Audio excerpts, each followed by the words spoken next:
Um, in my experience, I have realized that when I was doing my bachelor, there was a good proportion of men and females. But during my master's course, which was a specialization course, it was called a Master's in Landscape Architecture.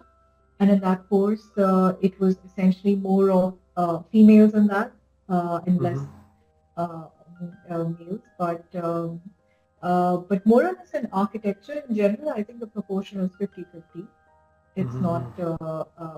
but it's also, I think it's different in engineering because I think in engineering there's mostly male population and less, but it Mm-hmm. also depends on different streams, I guess. Yeah. So Yeah. basically, everybody want to sit in the office and want to work. So Mm. people have that kind of direction somehow. Yes, yeah, and architecture is not just sitting in the office and working, it's also going to sites and field visits and Mm-hmm. being actually involved in the making of something. So, Mm-hmm. yeah, so that makes architecture a little bit more practice oriented. Okay. So basically, I guess you are from Mumbai, right? Yes, I'm from Mumbai and I did my bachelor's also from Mumbai. And I worked for a bit. I worked for a year, and then I did my master's from Ahmedabad in Yeah, that's State cool. University. Yes, and then again I worked for a bit.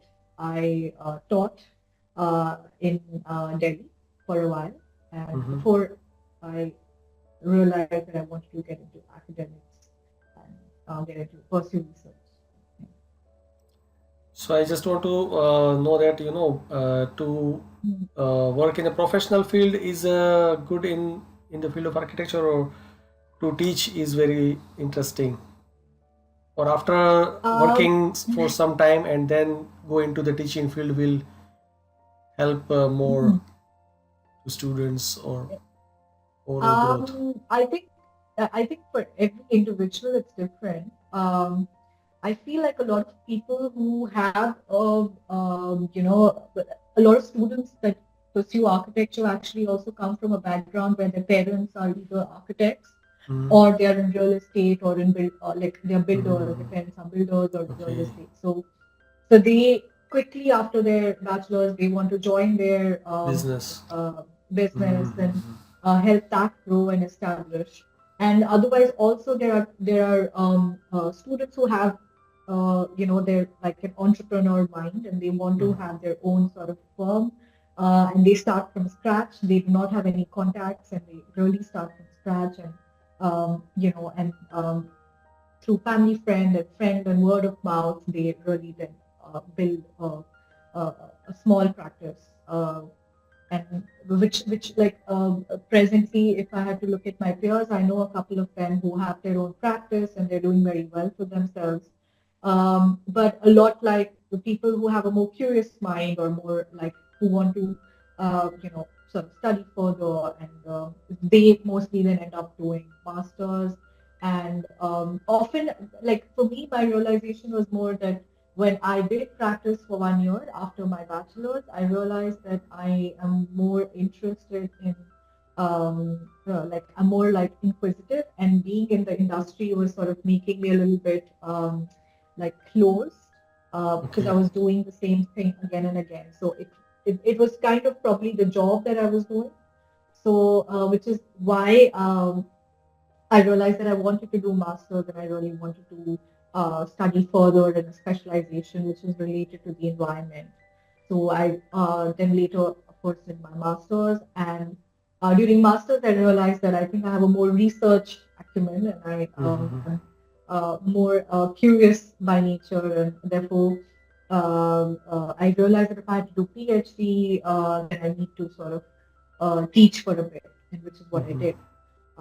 But I did again practice after my master's as well, and I think it was not satisfying my thirst for knowledge, and I felt Mm-hmm. that I was very constricted in the industry. Mm-hmm. What happens is it also depends the kind of firm you work for and all, but it also happens a lot that when people like when students like fresh graduates when they work in a firm, they tend to some of them really do enjoy. Mm-hmm. It's enriching for them.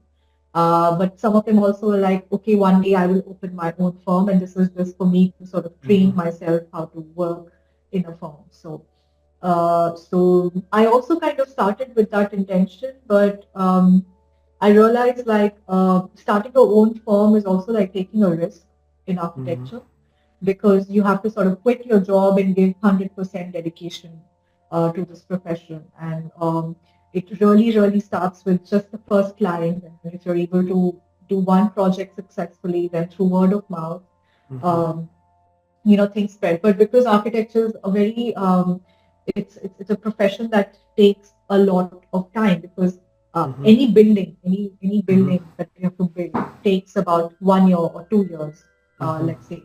So any like small scale building, and of course like big scale buildings, they take more time. So Mm-hmm. for any architect to really establish themselves, they really have to do 2 3 projects successfully, and that takes like 6 7 years of their life. So Okay. that is a gamble. It's a risk that many people do take, and many people are afraid to take. And I was probably the one who was. But I, anyways, also realized that my research is like my interest is more in research, Mm-hmm. and yeah, and I wanted to get more into environmental policy making, environmental sciences. So that's the reason why I also got sort of directed uh, in that flow. Yeah.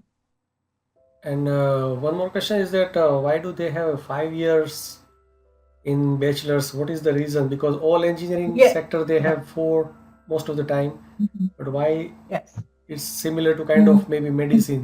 Medicine also have maybe five Yes. years of study. There Again, is. yeah, again, as I said, it's a practice-related profession, right? So the more you practice, the more people will trust you with developing or designing buildings, and as I said that uh, the practical training is important. So the last year, the 5th year, is essentially that Mhm. you need to go work into your internship under some like an architect for 6 months period, and the other 6 months of that of the final year is your thesis year. Mhm. So the 5th year is basically focusing on the practical training, and also your bachelor thesis or Maybe project, they basically. get some kind of license which they can use to work in foreign countries as well, or it's not, because I guess in The electrical license is engineering there. also they get some kind of license, because my brother is working Okay. in Australia, so actually Mm-hmm. he also need a license to work because he couldn't Mm-hmm. complete his diploma here, so he Okay. need to uh, study again over there. So something like Mm-hmm. that means, is there any kind of thing also exist in this sector, or it's what In like Yes, a. we have a license, but the license is not, we don't get it in the 4th year. We get it after we finish our Mhm. final year, like the 5th year. We have finished our professional practice successfully, and we finished our thesis.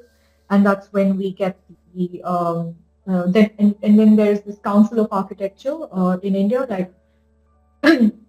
like you have for medical practitioners, and you have for I think in law you have the bar exam that you have to Yes. clear, and then yeah, it can be. So it's similar, where you have to register with the Council of Architecture, and they give you a license number, Hmm. and with that number, and no project in India can be approved, like no like building project can be approved without the stamp of an architect. So Okay, the so it's a architect responsibility work. Yes. Hmm. So yes. So the architect actually in the hierarchy is actually at the top position, and then the architect would hire a structural engineer, would hire a MEP person, which is the mechanical, electrical, plumbing experts, Hmm. the HVAC expert, the plumbing expert. So it's the architect who sort of tends to hire. But now, of course, the dynamics have changed. Everything, like the whole market has changed. You have more like a lot of the real estate firms in Mumbai or across India are having their own in-house architect. Hmm. So a lot of work is happening in collaboration in teams, and there's an in-house architect who's sort of giving a stamp or that yeah, this particular drawing is yeah, made by an architect. So, And actually, I recently, actually, these days there are a lot of podcasts are going on. So recently, I used hmm, to watch two kind of different podcasts. One is about urbanization. no. So they are talking about urban planning and all those stuff. And one side, Hmm, they are discussing about historical civilization like Egypt pyramid, yes, or yes, these days also Japan infrastructure, China hmm, infrastructure of Singapore, Burj hmm, Khalifa, and these kind of structures. So these all, hmm, any of these you study in as a case study in yes, your throughout hmm, journey, or yeah, you are using current scenarios and something like that? Because I guess in early days they use a lot of stone based structure, hmm, but still a lot of people can't figure out how they build a hmm, pyramid, because it's even not possible today, or yeah. it's not true. Hmm, And how is the, do you like if someone give the contract of developing Mumbai again, hmm. or do you like to do it, or it's a total mess, you don't want to touch it, let them go as something like that? Yeah, very. Yeah, I think you had two parts to your question. I think one part is, are we taught historical civilizations and new civilizations, like new designs and everything? Yes. As a part of our course in bachelor's, we are taught. We have a subject called History of Architecture, where we do cover traditional and vernacular settlements like the Indus Valley civilization, the civilization in the Roman Empire, the Greek Empire, then also one of the earliest settlements that existed on Earth is in Turkey. It's called Katalyu. So we study about all of this. And we also study about modern city planning and modern design. So it's across like different years. Like I think in the second year we are exposed to history of architecture. When we are in our third year or fourth year, we have subjects on town planning and urban planning, where we look at also the history of urban planning and how in India actually it is.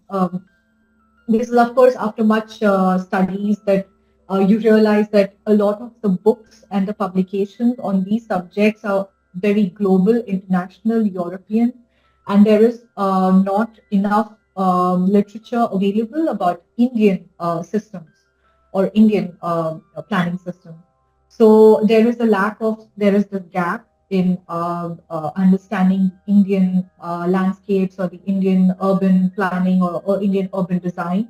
And then I think the next question was if Mumbai still has any you know possibility to become a city which can be regenerated. And they Um, tried in Navi Mumbai, but yeah, they it's tried not in with possible Navi Mumbai. It was a bit of become a a host failure. I city. feel yes, yes, yes. It was. I wouldn't also say that Navi Mumbai was a failure. It has been able to sort of take up a lot of load of Mumbai, and it can be said that it's successful. But I feel like a lot of like the city can really actually work or function better if there were more like public transportation system. I mean, right now metro is in under construction, and we don't know how long it would take for that. And all But architecture will scratch their head, because it's difficult yeah, to dig down in this yeah, yeah, situation. yeah, yeah, yeah. Yes, yes. So yeah, yeah. It's like basically how tall you go. As down you have to go, like the uh, underground also you need to get some space if you want to make underground metros, but I think it's challenging in Mumbai to also develop the metro right now. So there are some issues with land acquisition in Mumbai pertaining to the metro, which is why it's taking a lot of time. A lot of people are like, why is it taking so long for the metros to be constructed? And I think the longest process of that is just to get the land, to get the approval of the land. So that takes major chunk of the time. And of course, then Mumbai also suffers with 6 months of monsoon period where construction Stops. delays tend to happen. Yes, which is why it's taking much more longer in Mumbai. But it's a very complicated question. I don't know if, to be honest, like as an architect, like as a profession of an architect, like as a practicing architect, it's difficult to It's a work in Mumbai broad because thing. yeah, it's difficult to work in Mumbai because firstly, there is no land to build on. Whatever land is, because of the real estate lobby, most of the land is under the real estate people. Hmm. One land is taken up by like a particular group, and the other land is taken up by a particular real estate group. So there is this land lobby which is happening, which is why, as an architect, it's difficult to construct like one building or something as a singular architecture firm, a Hmm. single man architecture firm. So that is challenging, which is why a lot of architects in Mumbai are either getting into interior design, like are practicing interior design, or Hmm. are doing completely something else, which could be urban planning or research in urban planning or something related Hmm. to that. In fact, even my peers who did bachelors with me, and the ones who have their own firm, they're mostly engaged with interiors. None Hmm. like I don't know if any of them have done any architecture projects. There is only one who is doing a project in Lonavala or in the outskirts like in Alibag or etc. Hmm. There is no space in Mumbai. Whatever space is under the lobby of the real estate developer. So I guess one thing Uh, I just want to interrupt. yeah, I guess yeah, in the old age, mm, in India or maybe in European countries, they have enough space to build something, but the problem they have yes, is to bring the resources at one place mhm, because of the mhm, transportation. So right now we have a mhm, transportation, we have uh, uh, maybe kind of resources as well, raw material, mhm. but now we have limited space, or we have something built and we need to destroy and build something. So I guess Yeah, that is the one thing. And another thing is that maybe we want to build in the difficult region, right? As an example, we want to build something in the mountains, we want to build mhm, something in between the desert as well, we want to build something. In early days they don't think because they have enough land, they try to build something mhm. where there is a kind of Yeah, mm, easy thing. mhm.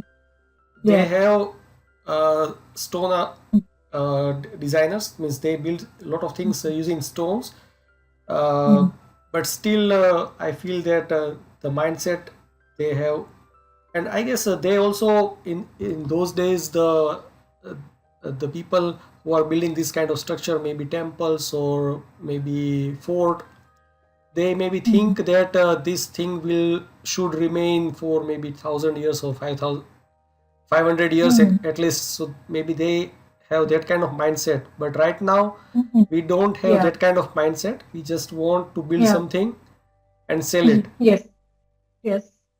uh, So what you said is completely right. That traditionally all the um traditional architecture that we see in India or outside India, they are classical. They are very detailed. There's a lot of detail. There's intricacy. There's a lot of thought. Because that was also a time when it was the time of kings, and when there were these kingdoms, there was an appreciation for art, for architecture, for craftsmen, Craftsman, and over yes, that's the time, right word. yes, and and over time, because of the kind of modernization or the globalization that has happened, machine-made things came in. So machine-made things kind of overtook a lot of, like, in India. Like, I mean, this is not an architecture example, but there was a time when a lot of weaving, like textile weaving, was happening by hand in India. Hand review, yeah. But yes, yeah, by hand in India. Today, there are very few that do it, but everything later, after the Second World War, was mechanized, machine, Everything like industrialized. every. Yes, in India it happened later, but here after the war, in fact, prior to the war as well, because when industrialization was happening in Europe, everything was mechanized. As a result of that, also what the wars did, like the First World War and the Second World War, that you lost humans, you lost people. There were no more people. So because a lot of this was constructed by humans, right? Like craftsmen and everything. So there was a dearth in like population.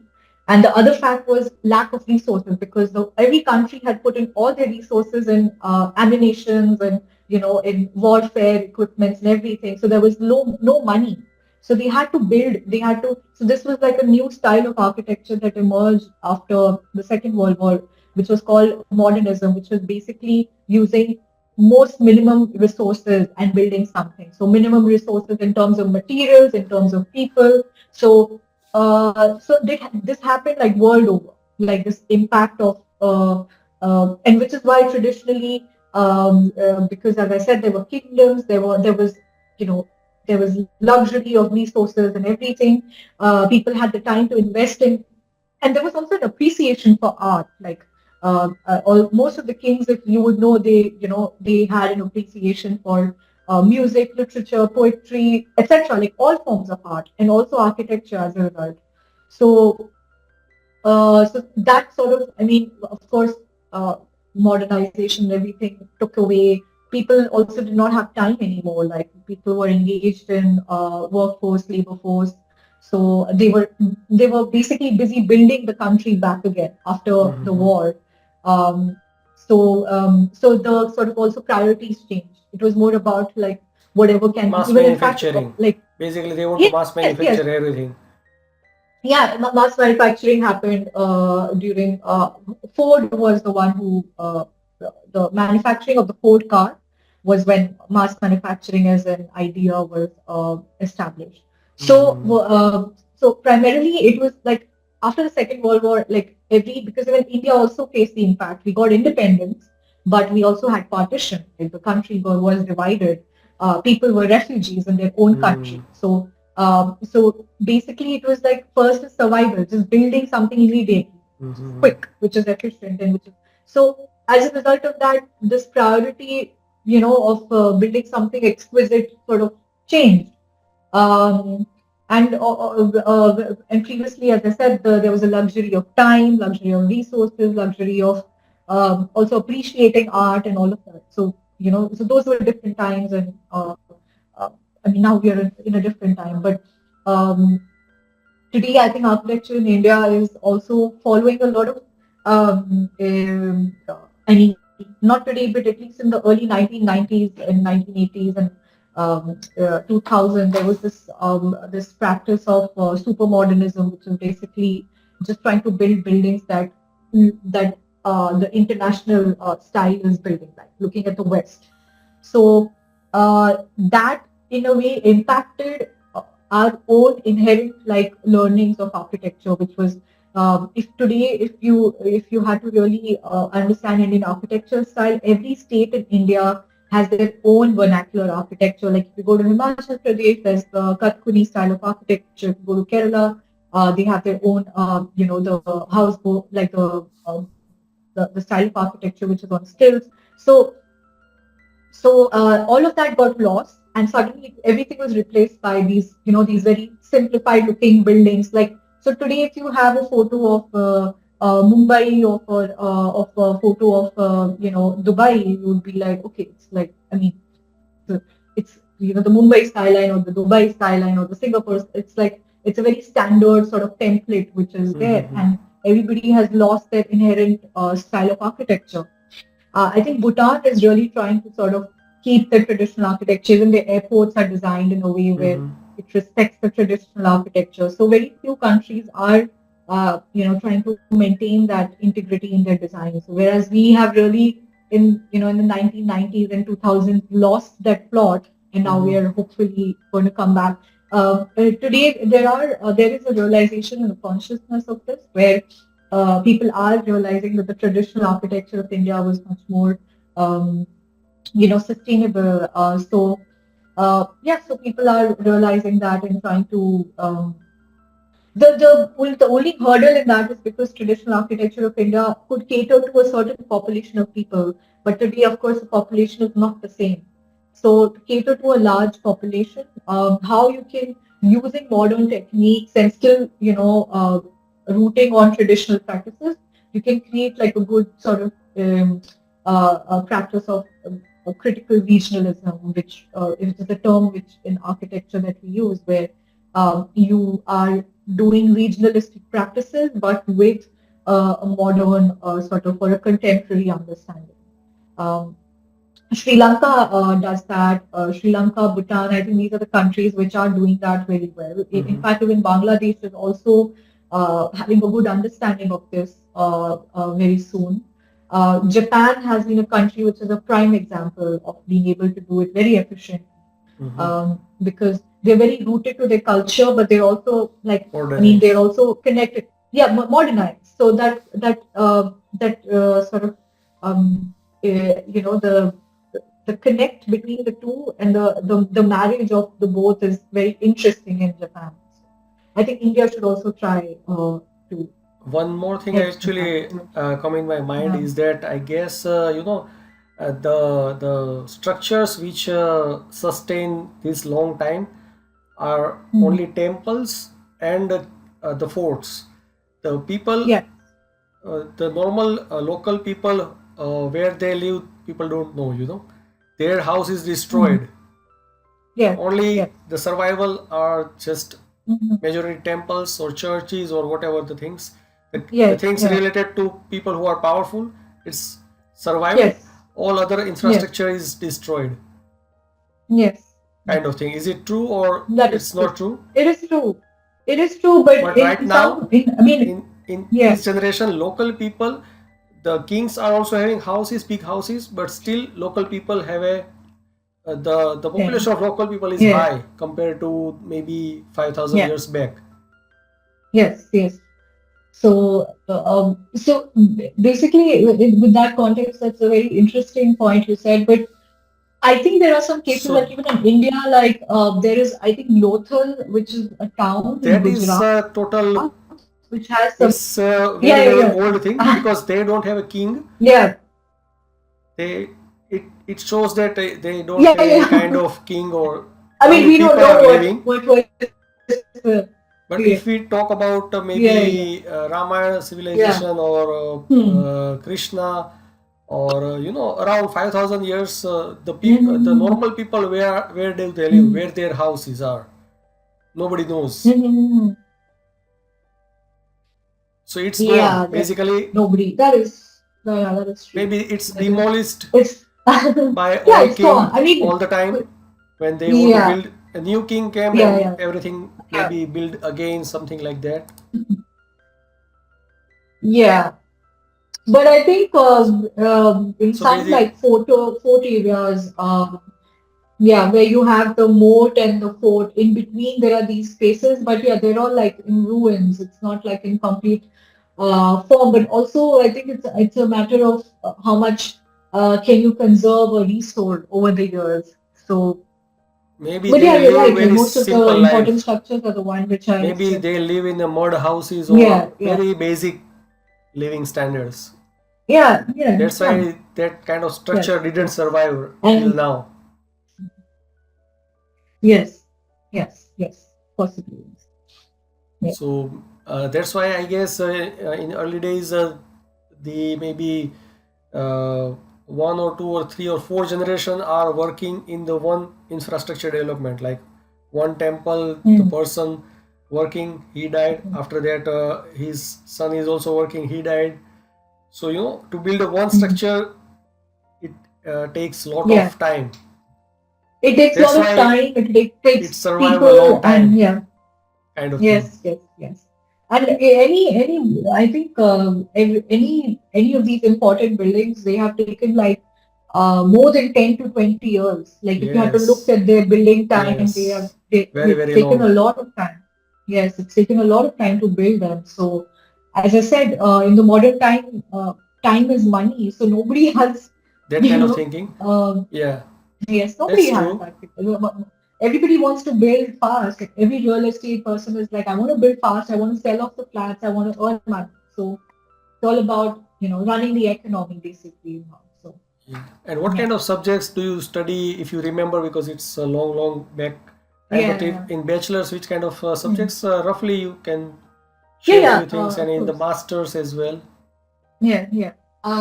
In my bachelor's, we had in the first year we have basics of design. We just which is basically getting familiar with some concepts of what is a good design or what is a functional design. So we have basics of design.